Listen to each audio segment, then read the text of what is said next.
Sometimes you just need to get the fluff out of the important conversations and get right to the heart of the issues that affect us. In this podcast, the mics are always hot.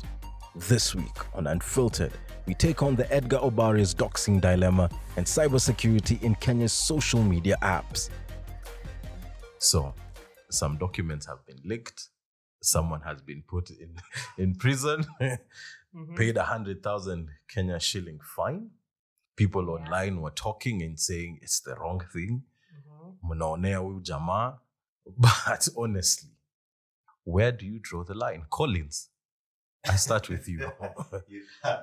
Okay, for me, I think, honestly, when you're a public figure, when you put your life out there for people to consume your life, you cannot go to the kitchen and then start complaining about the heat. It is cause and effect. It happens. It comes. And honestly, for someone like Edgar Obare, they took him 100 G's. I think Natalie Tewa should be questioning the people she hangs out with. Because I'm sure Edgar Obare is not a friend. So where did he get her passport or I don't know, visa or whatever? Someone had to send it to him, right? So who is that? So you're castigating someone for sharing something that was given by someone else. They should go up. After ule mtu alituma. Because I know they're not friends. So who gave him that number? Where did he get that number? All right, Collins, I'm going to stop you there. Wakini is very eager to have a conversation and say something. Share your piece. I think at this point, Edgar is known as the tea master. And so people expect a lot from him, a lot of tea from him. And I think in his capacity, he feels the need to deliver. He's over-delivering and... I'm going to help There you. are no lines. There At are, this point, yes, to definitely. him, there are no lines. Yes, there are no lines, but for people who are listening and would like to know what his tea-ness means, it means gossip, udaku, mtu And that's what ambaye. we like. And clearly, yes, Kenyans do love that. There should be a limit to the amount of tea you're giving at this point. No. Tea is tea. Serve it Tea. hot while it's hot. Okay, let's hear from someone who's an expert. So where do you draw the line? So first, let me talk about it from a policy angle. He brings out a very nice point when you talk about data protection. The data protection law gives you the power to manage your data in terms of who do you give your data, how can you retrieve it, and you even have the powers to make that person edit it. Yeah. So from what Kolo was saying is she should start asking herself, how did that data come out? Start asking which companies she gave her data, which individuals. Like, the law gives you the power to manage the information, the personal information you have is about yourself. Okay. But another important thing that I also think that we should note is that this data protection law came to place to manage Akina Safaricom and any other small companies that are collecting our data. It's sad that it's now on individuals. It's now being practiced on individuals. It's good they picked Edgar Obari's case and it became famous so that people know that sharing people's private data is bad. Yeah, but it still has flaws, like 100,000 fine. But I need to cut you short there. It's 100,000. It's bail. He can suffer. A jail term was it of how many years, Wakini?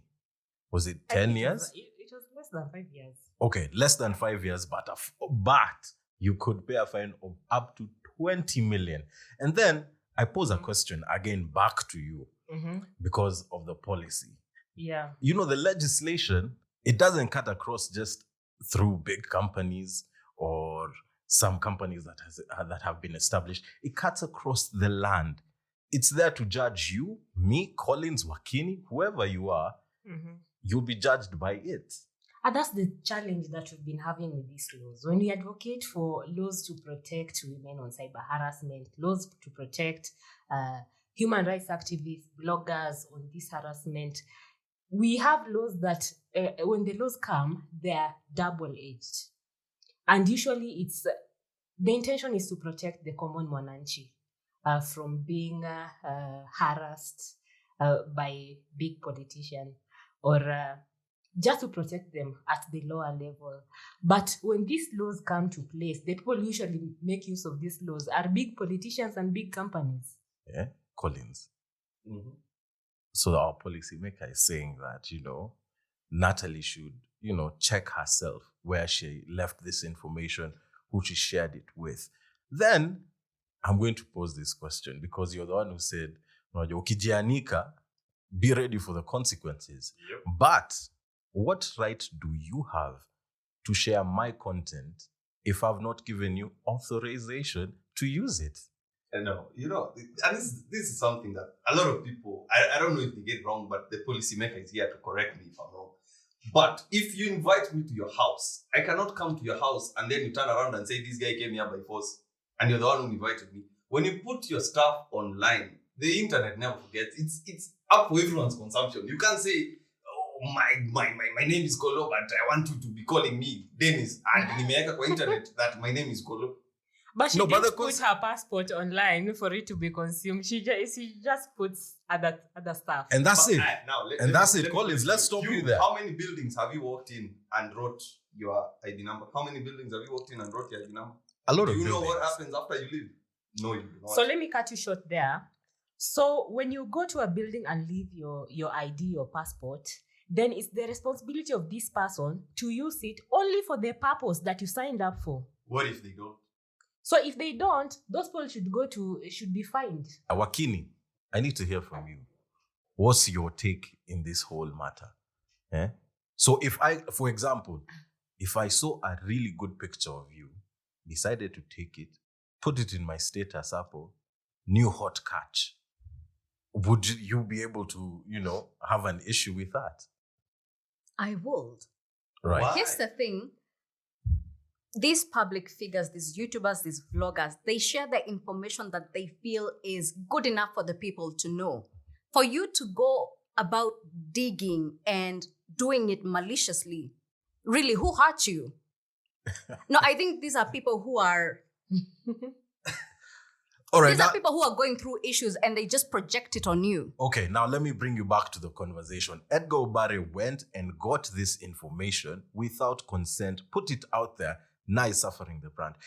My question to all of you is that, are Kenyans oblivious of the data protection law and what it entails?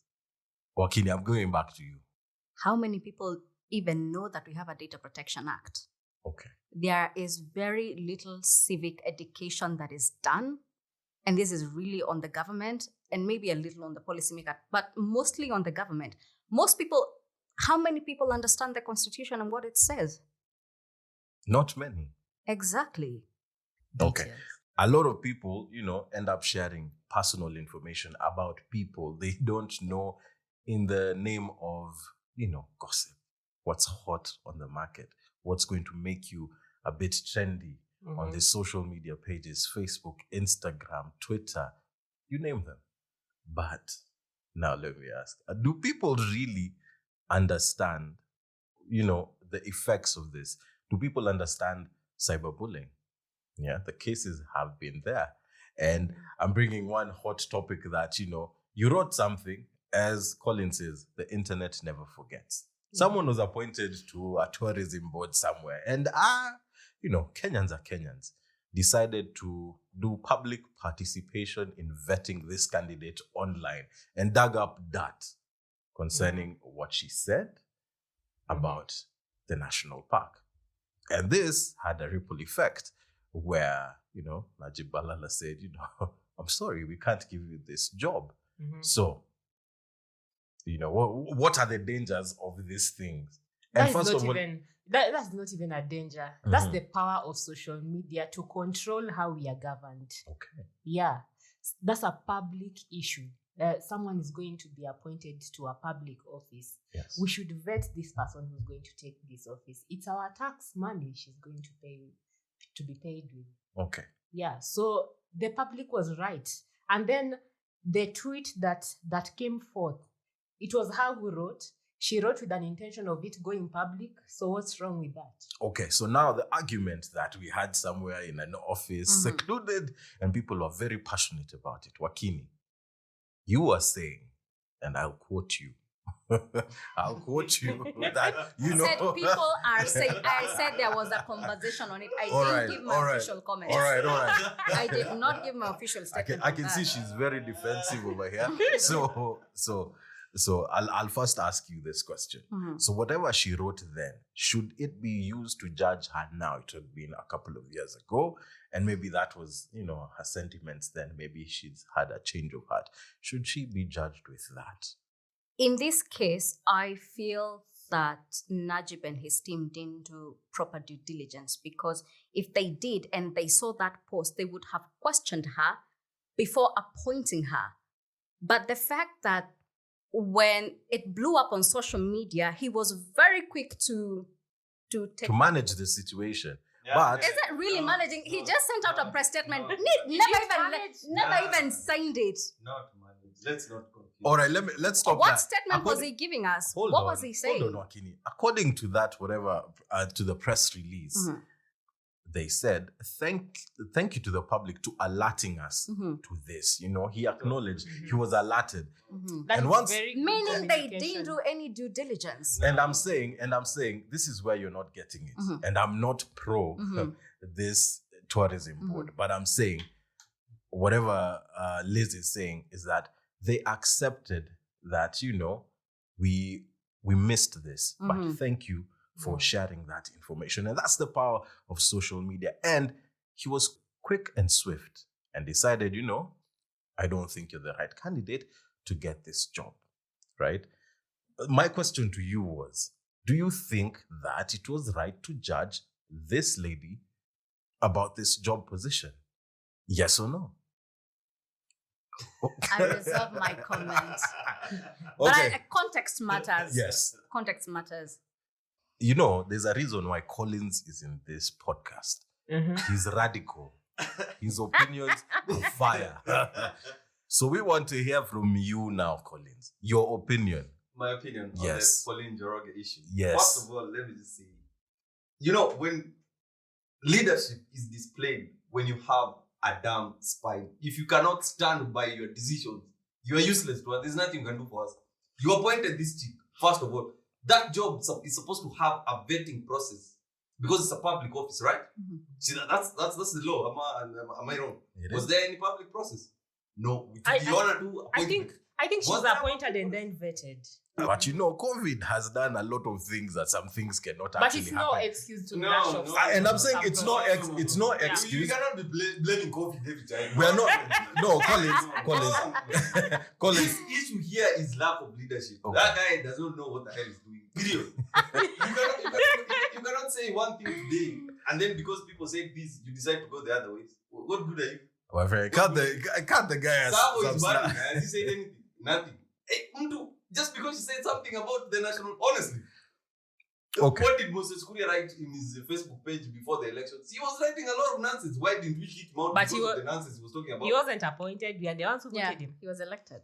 Yeah, okay, yeah. Okay, so Okay, I can see. Can't debate for that. So I stop you there. Collins is eating a bit of humble pie hapa kidogo. But Yes, of course, I mean, people elected him, so Yeah. that's honestly that's a different. But on this case, to be honest, they appointed this chief to yes. this Hmm. position. Yeah. But reversing that position solely for the reason that because someone else or other people said whatever they had said, it is wrong. They may think they have done a good thing at you now. They are listening to the people. If we were listening to the people, a lot of these people would not be there because when Rhinos died, everyone was saying he goes home. So why did he go home? All right, Liz I has have a something burning to say. one. Yes. Now, leaders are not these strong people who stand firmly with their decisions. Leaders are actually individuals like us. They change. They reason, they correct their reasoning, and they accept their mistakes. I think the letter is one communication that had really applauded from the government. They came and said, we listened to you, and this is what we are changing. Collins. Is it time that, for example, we put, monitors on our kids' phones, on the things they watch, on the things they listen to? Yeah, honestly, I really don't think so. When it comes to, let me start for cyberbullying. Yes. First of all, I feel like if you cyberbully someone, first, I would consider you a coward. Number one. Yes. Because if you really have something to say it in person. Do not hide behind the keyboard. Yes. Pseudonyms and all that. Because if I call you a dog, it doesn't make you a dog. If I say upset. Pato, you're a dog, it I'll doesn't get make upset. you a dog. You insulted me. Yeah, I'll you get can upset. get upset, but look at it deeply. Does it really move you? Does It change doesn't, who you are? but it gets into your mind. It's about reputation, how Yes. your friends will see So you. it's about, you see now, that is the problem. Because we exist to please others. Oh, how We is are Pato social going? beings. How is Pato going to see me? Oh, how is Wakini going to So see how me? are you going to bully someone, then blame it on their self-esteem? No. We are not bullying. I'm not saying bullying is right. That's not what I'm saying. Mhm. I'm saying it's wrong. I'm saying that those are cowards. If you're bullying someone, if I'm writing bad things about you, Wakini, on a keyboard, Mhm. I'm a coward because I'm sure if I come and see you face to face, I'm not going to talk the same way. Mhm. So for me, those people are cowards to me. But also on the other hand, you the one who's been told. Me, because you tell me I'm a dog. Will I wake up tomorrow and I'm going to stop you right there. Will I become a cat? Liz said something very important. There are people who have tough skin. Ngozi ni ngumu, husky. But there are those who are susceptible, who are soft. You call them a dog, you've caused a lot of trouble. They start thinking, Wakini. I think before you say anything hurtful to anyone, whether offline or online, ask yourself how you would react if the same was said to you. And if it's not pleasant, then don't do it. Okay. Not everybody has a thick skin. People are killing themselves because they are repeatedly bullied. People are going to depression, and this thing affects them years later. It will take months and months of therapy for them to get over things that were said to them when they were 12. If you wouldn't want the same said to you, ask yourself why it's so pleasant to you saying it to the other person. Okay. And then Liz, Mhm. I think also Collins needs to know this. This is borderline harassment. Yes? No. Hold on, Collins. Let me finish my point. Let me cut you short, Pato. Let me cut you short. I think you've misunderstood my point. Honestly, I'm not saying cyberbullying is right. That is not what I'm saying. Yeah. But you see, when anything good or anything new that comes up, it cuts both ways. There's a good side and there's a bad side. The internet is good. It has a lot of information at your fingertips and all that. But there's also the other side. And you see, the problem with us guys is we want to ignore the other side. But it's a two-edged sword. It counts both ways. So if you're told or if you are bullied online, I'm not saying it's right. No, it is wrong. It's wrong for you to give yourself the authority to insult someone or to say something bad about something, especially things that you have no idea Yes. how they happen or how this happened. I'm not saying it's right. But on the other hand, because we are all on the internet, this developing thick skin is going to become a necessity. Because, again, I cannot control what Wakini wants to say online. She cannot control what I want to say. I can say whatever I want to say about Liz. There's nothing she's going to do about it. Okay. So how is she supposed to copy?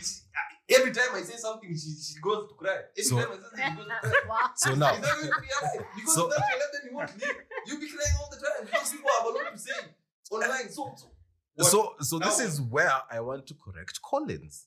Have you not seen people being taken to court because they constantly insulted someone, and it falls again in this? No. It's No. harassment. Is it? It is. Please, if I insult you online too many times, can you take me to court? It depends whether it's defamation. It has to fit in some box, and this is why It is defamation. It's defaming someone. But let me tell you about the Kenyan court environment. Some of these things, the insults, sometimes you can't tell the intention of that person. Some of them come innocuously.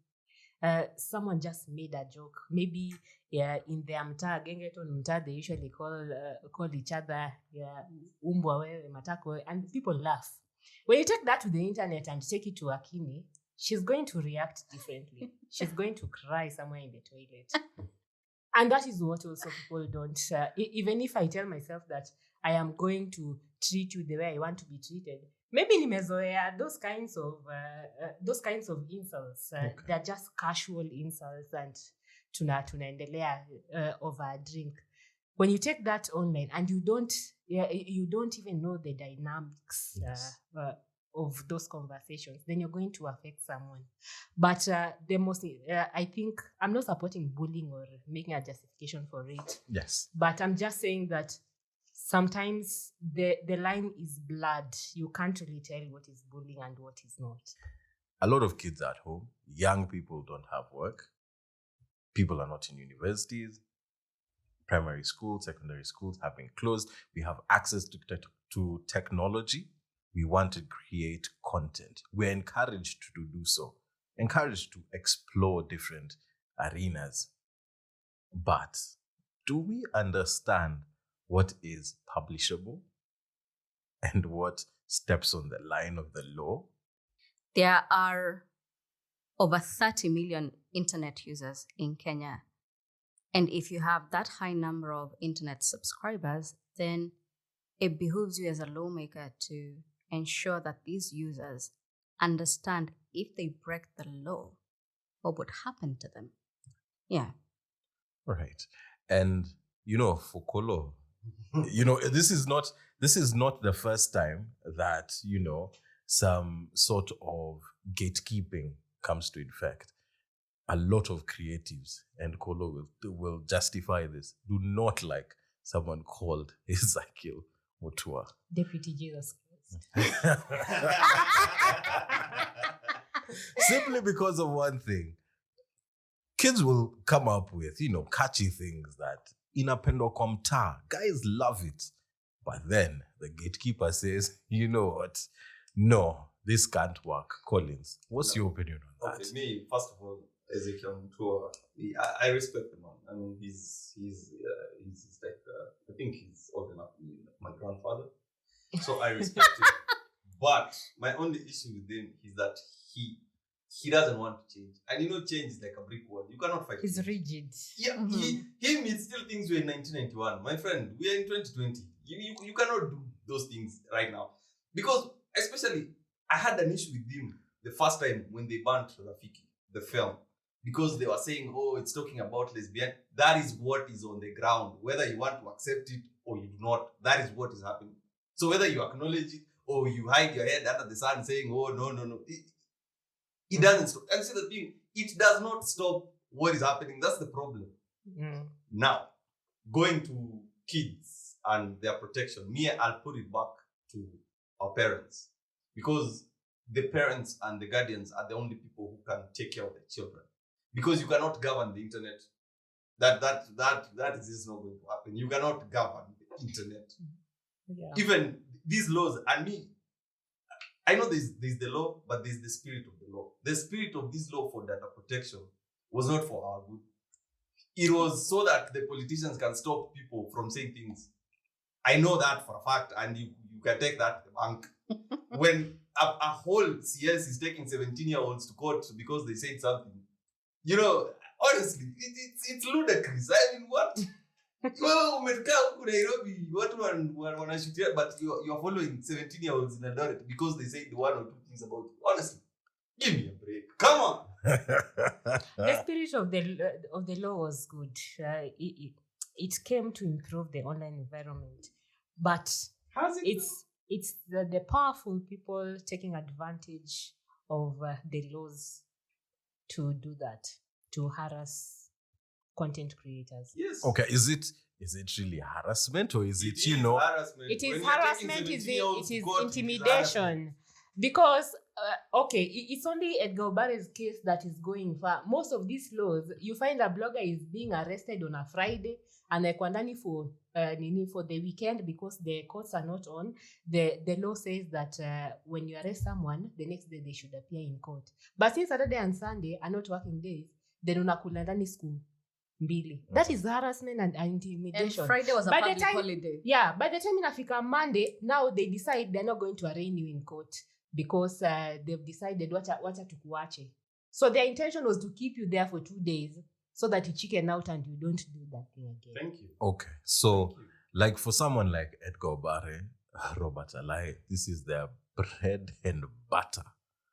No, But for Edgar Obare, that issue is very bad. Because for me, I want to ask, how has it affected Natalie? So I know her passport number or her visa number, whatever. What am I going to do with that information? A lot of things. Like what? I don't know. When you but have a Like lot what? of when you have a lot of personal information about someone, if I know when you were born, where you live, and all Why that, you I give can it create all a whole other freely? profile. that's an identifying But give it all information. freely. And I can create So a what's whole the other difference? I can even profile. open an e-citizen account on your behalf. Exactly. Wow.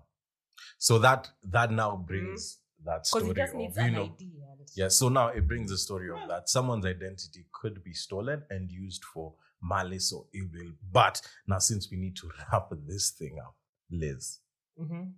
I want you to give me, like, you know, your final say. This act, young people, cyberbullying, mental health. I need a couple of sentences from you. About mental health, cyberbullying, especially for kids, we need to watch out for our kids. It is us. It's like taking a kid to a public road and expecting them not to be harmed. You have to hold their hands and guide them. Like for me, my kid, if you're creating content, before you upload it, I have to vet it first, because this is content that will affect you 20 years on.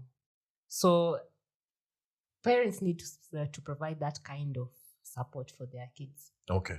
Yeah. Wakini. I feel that whatever human right you recognize offline, the same should be replicated online. If you feel like breaking into my house is invading on my right to privacy, then why is it okay for you to invade on my privacy online? You know, whatever human right you observe offline, the same should be done online. Okay, Offline Collins. rights are online rights. Mhm. All right, I like that. Karibu. I was about to That's say. actually a good point from I know, yeah. But where do you draw the line with privacy? And I think that is the pertinent issue here, because there are lines here we see we are not really seeing them. You know, there are blurry lines. You know, there's something someone can say. You're like, oh, you've invaded my privacy, so you need to go this way, you need to go that way. But when it comes to children, I honestly think when it comes to kids, it's up to the parents or the guardians, because even the big platforms, they've tried to mitigate. Because if you look like YouTube, there's YouTube for kids. If you look at Netflix, there's Netflix for kids. I mean, they've tried, but for the responsibility to ensure that actually your child is on Netflix for kids is up to the parent, because Netflix cannot come to your house and ensure that your child is watching Netflix for kids. But they have provided Netflix for kids. YouTube have done the same. There's YouTube for kids. Facebook, you cannot join until you're 18. Gmail, you cannot open a Gmail account until you're 18. There are some contents online, even on YouTube. Before you watch a video, you have to put your Gmail so that they can ascertain that you're 18 years old. Yeah. So they have done to the best of their extent on that level. But on an individual level, when it now comes to children, it's up to the guardians, because now YouTube cannot come to your house but and ensure that the child is using YouTube for kids. You know, you get what I mean? Yes. So I agree with this totally, that it's really up to the parents. On Wakini's point, the lines they are drawn in the sand. They tend to be moving all the time. There's no clear line, because if it was a clear line for this issue, for Edgar, for example, everyone on that supply chain would have been arrested, not just him, because he got that information from someone. So who gave him that information? Okay. That is the person we start with. All Yes, right. na huyu mwenye anasema ilipeanwa bila ya kujua alipatiana wapi ndio ikatoka. Start there. Yeye pia angekuwa kotini aseme hii passport number ama hii visa number lilipeana mahali fulani, and then this one is the one who gave this one. So I would have, if I had seen all of them there, I would believe it was a genuine thing. If I had seen all the people involved in that supply chain there, I would have believed it was genuine. But because it was just Edgar alone, because I'm sure they're not friends, so he had no access to her number whatsoever. So how did he get it? That's the question. Okay. That brings us to the end of our conversation. But my take is simple. Parents need to, be the close monitors of their kids, what they post. And I think government and civic educators need to do a little bit more in ensuring young people and everyone else understand what is shareable content and what is not. And the line between that is very blurry. This is Unfiltered. Until next time, my name is Patrick Gatua.